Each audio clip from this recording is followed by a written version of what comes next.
କଦଳୀ ସେଉ ଅମୃତଭଣ୍ଡା ସପୁରୀ ଆଉ ନଡ଼ିଆ ଆଉ କ'ଣ ଫଳ ଅଛି ବେଦନା ଲିଚୁ ଜାମୁଳି ଜାମୁକୋଳି ଏଗୁଡ଼ା ହେଲା ସବୁ ଫଳ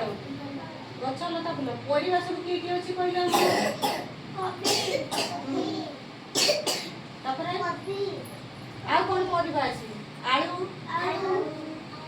ଆଳୁ ବାଇଗଣ କଦଳୀ ଅମୃତଭଣ୍ଡା ଖାଲି ପାଳିଆ ପକାଉଥିଲେ ଏଗୁଡ଼ା ହେଲା ବିଭିନ୍ନ ପ୍ରକାର ପରିବା କଲରା ଜହ୍ନି କୁନ୍ଦୁରି ଏଗୁଡ଼ା ହେଲା ସବୁ ପରିବା ଆମେ ଡେଲି ଖାଉଛୁ ଏଇଟା ଦେଖ ଗଛ ଇଏ ଗୋଟେ ଲତା ଇଏ ହେଲା ପଦ୍ମ ଫୁଲ ଇଏ ହେଲା ଫଳ ଗଛ ଲତା ଫୁଲ ଫଳ ତେଣୁ ଆମେ ସେଇ ବିଷୟରେ ଆଜି ଦେଖିବା ସବୁ ବିଭିନ୍ନ ପ୍ରକାର କ'ଣ ହେଇଥାଏ ଆଗେ ଦେଖ ଏଇଟା ଆମର ଅକ୍ଟୋବର ମାସର ପାଠ ହେଇଗଲା ଗଛ ଲତା ଫୁଲ ଫଳ ତାପରେ ଆମେ ଗୋଟେ କ୍ୟାଲେଣ୍ଡର ତିଆରି କରୁଛେ ହେଲା ଗଛ ଲତା ଫୁଲ ଫଳ ବିଷୟରେ କ୍ୟାଲେଣ୍ଡର এইটা আমার দেখো বিভিন্ন প্রকার গছ বড় গছ লতা ফুল ইয়ে হেলা ফল সেউ আর আম্ব গছ লতা ইয়ে হেলা ফুল ফল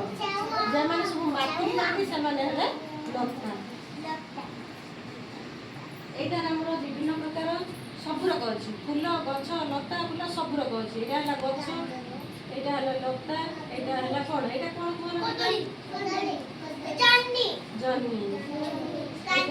এটা গাজর এটা হলো সেউ এটা আমার পত্র আছে গোটা পত্র সবুজ আছে এটা হলো কোন কইল লেম্বু এটা কমলা এটা হলো গছ লতা ফুল ফল তারপরে আমি মাটির বনেইছি ହେଲା ଏଇଟା କ'ଣ କହିଲ କଦଳୀ ଏଇଟା ମାଟିର ତିଆରି ହେଇଛି ହେଲା